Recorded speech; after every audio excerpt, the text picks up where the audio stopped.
March 13th, evening reading, Dueteronomy chapters 20, 21, 22. Going to war, Deuteronomy 20. When you go to war against your enemies and see horses and chariots and an army greater than yours, do not be afraid of them, because the Lord your God, who brought you up out of Egypt, will be with you.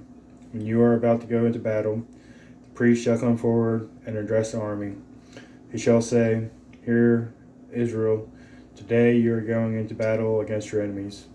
Do not be faint-hearted or afraid. Do not panic or be terrified by them. For the Lord your God is the one who goes with you to fight for you against your enemies, to give you victory." The officer shall say to the army, "Has anyone built a new house, not yet begun to live in it? Let him go home, or he may die in battle, and someone else may begin to live in it. Has anyone planted a vineyard and not begun to enjoy it? Let him go home, or he may die in battle, and someone else enjoy it. Has anyone become pledged to a woman and not married her? Let him go home, or he may die in battle, and someone else marry her." Then the officer shall add, "Is anyone afraid or faint-hearted?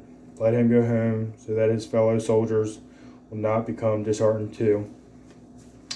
When the officers have finished speaking to the army, they shall appoint commanders over it. When you march up to attack a city, make its people an offer of peace. If they accept and open their gates, all the people in it shall be subject to forced labor and shall work for you. If they refuse to make peace and they engage you in battle, lay siege to that city. When the Lord your God delivers it into your hand, put to the sword all the men in it. As for the women, the children, the livestock, and everything else in the city, you may take these as plunder for yourselves, and you may use the plunder the Lord your God gives you from your enemies. This is how you are to treat all the cities that you are at a distance from you and do not belong to the nations nearby. However, in the cities of the nations the Lord your God has given you as an inheritance, do not leave anything that breathes. Completely destroy them. The Hittites, the Amorites, the Canaanites, the Perizzites, the Hivites, and the Jebusites, as the Lord your God has commands you. Otherwise, they will teach you to follow all the detestable things that they do in worshiping their gods, and you will sin against the Lord your God. When you lay siege to a city for a long time, fighting against it to capture it, do not destroy its trees by putting an axe to them, because you can eat their fruit. Do not cut them down. Are the trees people that you should besiege them? However, you may cut down trees that you know are not fruit trees and use them to build siege works until the city at war with you falls. Atonement for an unsolved murder. Dueteronomy 21. If someone is found slain, lying in a field, in the land the Lord your God is giving you to possess, and it is not known who the killer was, your elders and judges shall go out and measure the distance from the body to the neighboring towns. Then the elders of the town nearest the body shall take a heifer that has never been worked and has never worn a yoke, and lead it down to a valley that has not been plowed or planted, and where there is a flowing stream. There in the valley they are to break the heifer's neck.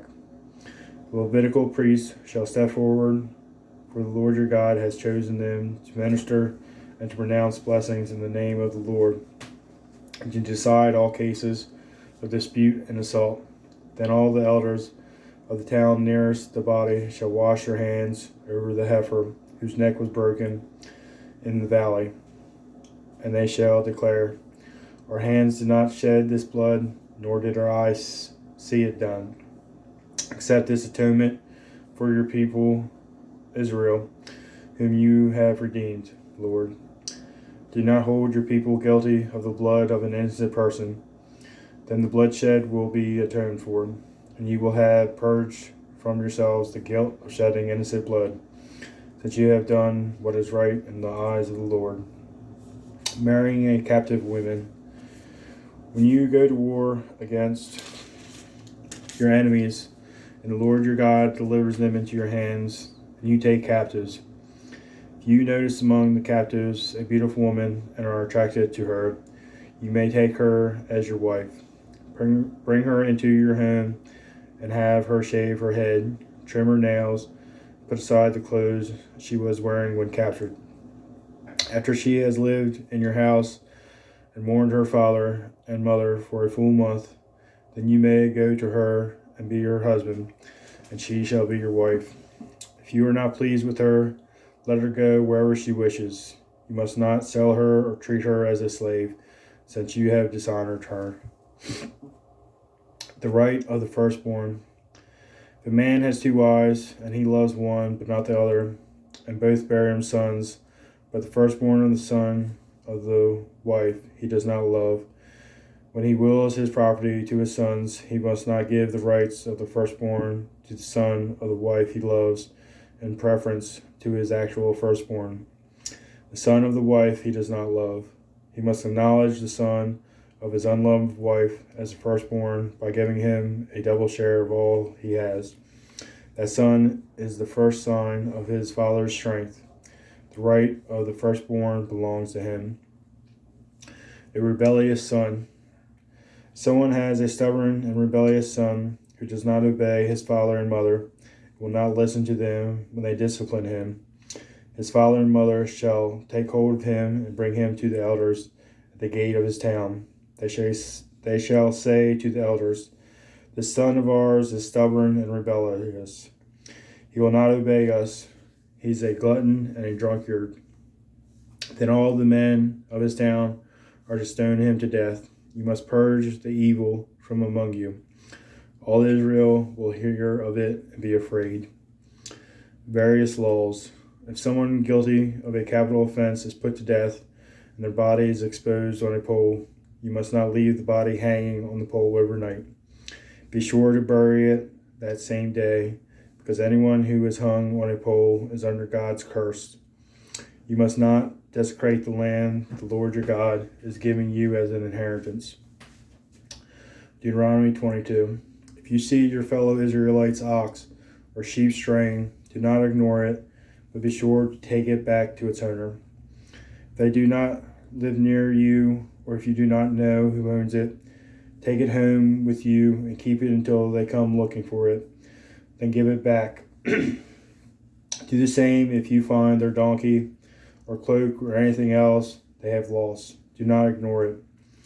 If you see your fellow Israelites' donkey or ox fallen on the road, do not ignore it. Help the owner get it to its feet. A woman must not wear men's clothing, nor a man wear women's clothing. The Lord your God detests anyone who does this. If you come across a bird's nest beside the road, either in a tree or on the ground, and the mother is sitting on the young or on the eggs, do not take the mother with the young. You may take the young, but be sure to let the mother go, so that it may go well with you, and you may have a long life. When you build a new house, make a parapet around your roof, so that you may not bring the guilt of bloodshed on your house if someone falls from the roof. Do not plant 2 kinds of seed in your vineyard. If you do, not only the crops you plant, but also the fruit of the vineyard will be defiled. Do not plow with an ox and a donkey yoked together. Do not wear clothes of wool and linen woven together. Make tassels on the 4 corners of the cloak you wear. Marriage violations. If a man takes a wife and after sleeping with her dislikes her and slanders her and gives her a bad name, saying, "I married this woman, but when I approached her, did not find proof of her virginity," then the young woman's father and mother shall bring to the town elders at the gate proof that she was a virgin. Her father will say to the elders, "I gave my daughter in marriage to this man, but he dislikes her. Now he has slandered her and said, I did not find your daughter to be a virgin.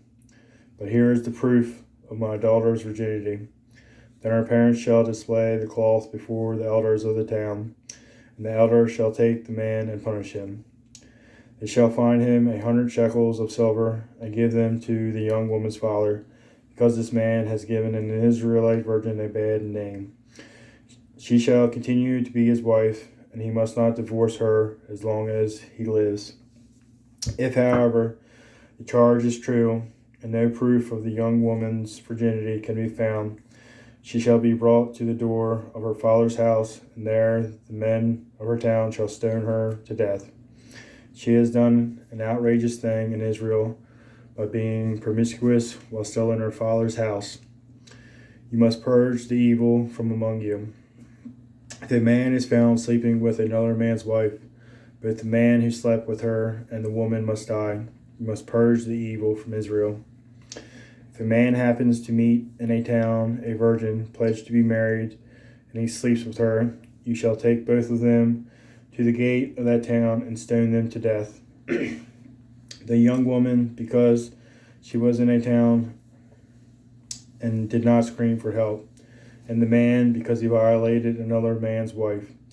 You must purge the evil from among you.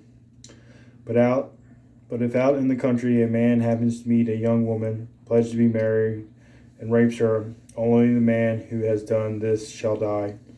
Do nothing to the woman. She has committed no sin deserving death. This case is like that of someone who attacks and murders a neighbor. For the man found the young woman out in the country, and though the betrothed woman screamed, there is no one to rescue her.